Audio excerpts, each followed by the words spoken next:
Can it get any better, guys? The Trendsetter here in Las Vegas, Nevada. I don't think it can, but you know what? Actually, it has. I have Nina Hartley here right next to me. And Nina, thank you so much for committing your time. I know we're wrapping things up here at AVN. How are you doing so far? How have you enjoyed the first day of festivities here at AVN? So far, so good. This is my 34th consecutive show. So when I first came here, your daddy wasn't even dating your mama. And it's wonderful to see my fans, for the old fans and new fans. But the biggest change is the wonderful community springing up around the cam girls communities. And how now everybody can be a porn star. Used to be you had to come to LA, maybe someone would hire you, maybe they wouldn't, maybe you'd like the work, maybe you didn't. As a cam girl, any woman can, in the privacy of her own home, check it out. Do I like being sexy this way?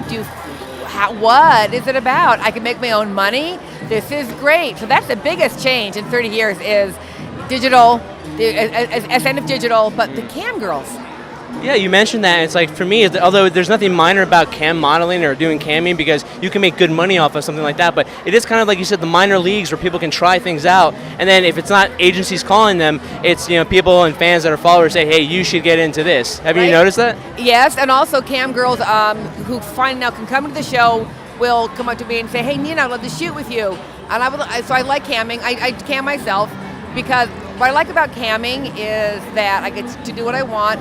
It's in real time, and if I have, and also content share. Mm-hmm. So there's camming and content share, and that's most of the work for most of the models, most of the time, it's going to be camming or content share. So you're a good-looking dude. You have a site. One second. Nina Hartley said I was a good-looking dude. Oh, no. I am in heaven. No, actually, yeah. Cougar snack. The performers are doing it for themselves, which is really great. Yeah. So my friend Jade Taylor brings over 3 people. When her shooter shoots us, everyone takes home the footage, everyone signs the model release. I sell it on mine, you sell it on yours, she sells it on hers, and we all get along. It's wonderful. We do what we want. A little bit of fetish, a little bit of straight intercourse, a little bit of flogging, a little bit of BDSM, a little bit of tease. It's awesome.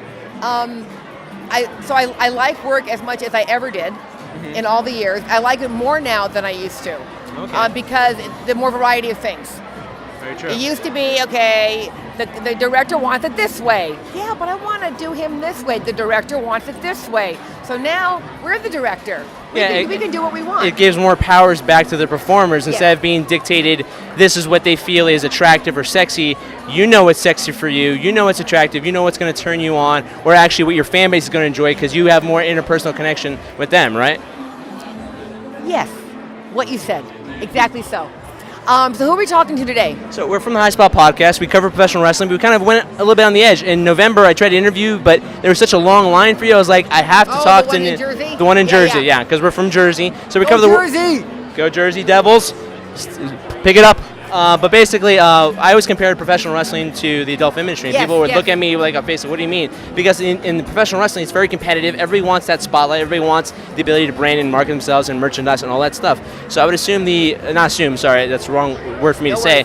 But I would think that the adult film industry is somewhat like that to an extent. Has that changed and evolved from when you were doing it to this point now? Yes. So there's pre-digital, PD and AD. Mm-hmm. So pre-digital and after digital. So pre-digital is very much top-down. If the company did not like you, you did not get hired.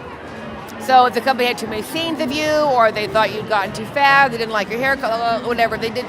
And what's a girl to do? She could feature dance if she wanted, and then not much else. There weren't many options there. So after digital, I no longer, while there's still some companies who might hire me to do most of the work, again, is camming, direct to the consumer, fantasy, live action fantasy, and then clips and keeping a clip store where I get to work with someone, anybody we want to, doing what we want.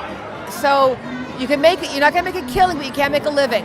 And more importantly, you can make a living for longer because my being hired is no longer dependent on some guy thinking I'm okay. Mm-hmm. My being hired depends on, do my fans still want to see me naked? And as long as enough fans want to see me naked, I'll be able to make a living that way. That's amazing. I mean, when I started porn, I was going to be a lifer. I didn't know what it was going to turn into. I didn't know what it was going to look like because who knows. But I did know that porn was my people, and I was going to be here until whenever. And now it's moved into this, and so I get to work with young women, all the people way younger than me, and show them a good time, which I like doing. And while yourself enjoying a good time as well. With women, younger people, I tend to be more the doer than the doee, generally speaking. So I make sure they have a good time. What I enjoy about events like this, real quick, this is my final one so we can let you go. Everybody seems to be just very open. I mean, here it's very friendly, but again, it's celebrating being open at the most vulnerable spot, which is your sexuality, which a lot of people are hesitant to talk about from whatever their mindset might be. And what do you think that is? Is just maybe just society based that we're told that that's the wrong thing to be to mention what you like and what you dislike? Well, first, people at a porn convention, by definition, are already a little bit unusual. They'll get in a plane and come to Las Vegas and show up here. So they're already pre-selected to be a little more open, a little more adventuresome, a little more, a little more.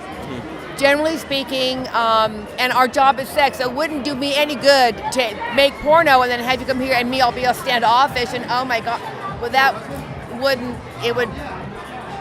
it wouldn't make sense. But you just did that thing on camera 2 weeks ago. Why are you being so snooty?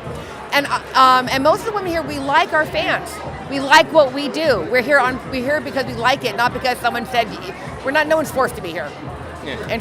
Well, nobody's forced to be here. We appreciate you. They're giving the wrap up here pretty soon, so we thank you so much for your time. Greatly appreciate an honor to speak to Nina Hartley. Where can people follow you on social media? On Twitter, Nina Land. Not safe for work site, Nina.com. Nina Hartley, ladies and gentlemen, AVN 2018. Thank you so much.